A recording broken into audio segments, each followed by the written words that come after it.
DK, Thursday games are tough, but what is the benefit of having this game at home, at least?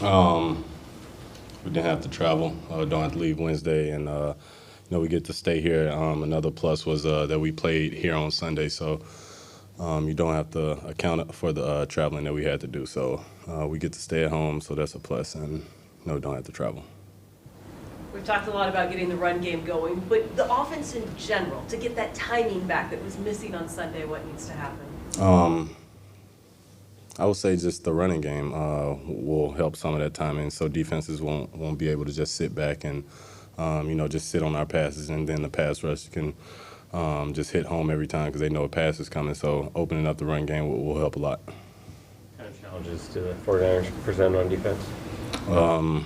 Their front seven, they got a great defensive line, and that allows for their cornerbacks to sit on routes and their safeties to just play more freely than a lot of other defenses.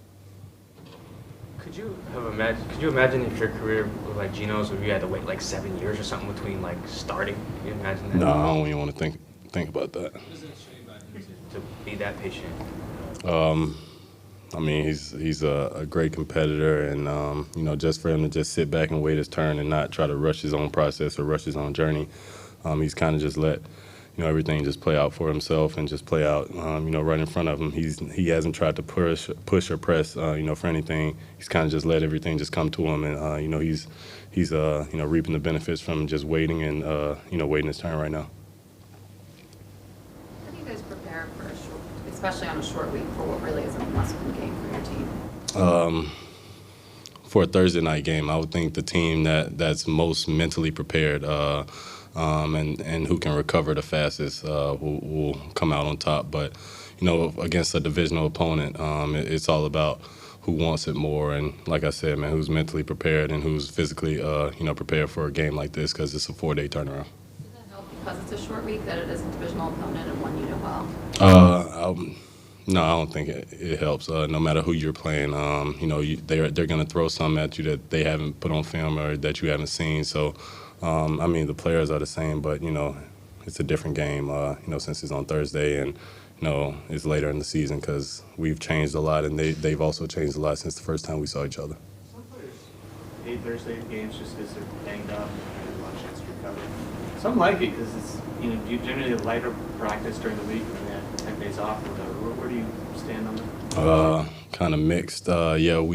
Since we lost Sunday, I say we get to play again, faster, but, body's banged up, and, you want to put your best foot forward and the best product out there on the field. So that's probably the only minus to playing on Thursday. You ended up on the injury report last week. What happened? I can't even remember. Sorry. Is your hip? Did you make it through the game without any problem? Yeah, I made it through. With how close this playoff race is here, how are you all viewing these last 4 games of the season? We can't look ahead to the playoffs right now. Just got to focus on one game at a time, and just focus on beating the Niners, and then let everything else play out for itself.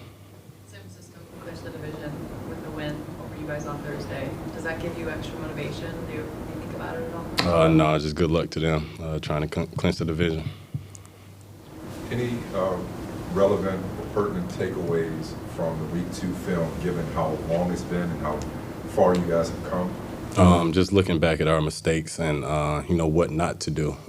They held us to 7 points, and we didn't score a point on offense. So just erasing all the penalties and mistakes that we had in that game. And like I said, man, we're a different offense and a different team since that game. I know ever since probably that game, we turned our whole offensive thinking and scheme around to where we've been moving the ball up and down the field and scoring, whenever we wanted to. It was after that game that Pete said, I need to let Gino and the offense go and let them do what they can do a little bit. How much do you think the offense has moved and changed from those first 2 weeks compared to what you guys have done since? Right. Like you said, man, Pete said it best when he just let Gino go out there and just be him, and let Shane just call the plays and let Gino execute, and let everybody else on offense just do their assignment and execute it to the best of our abilities. And, you can see what happens when we do that. We all talked to Richard Sherman a little bit earlier today, Thursday night. He was talking about his relationship with Tariq, but also, he was here during training camp and all that, or earlier in the season. Did you get to know him at all? did he pass anything on to you? Is there any kind of relationship there? Yes, sir. It was COVID year. He was up here working out a lot, and I got to go against him, just one-on-one reps and just working out with him.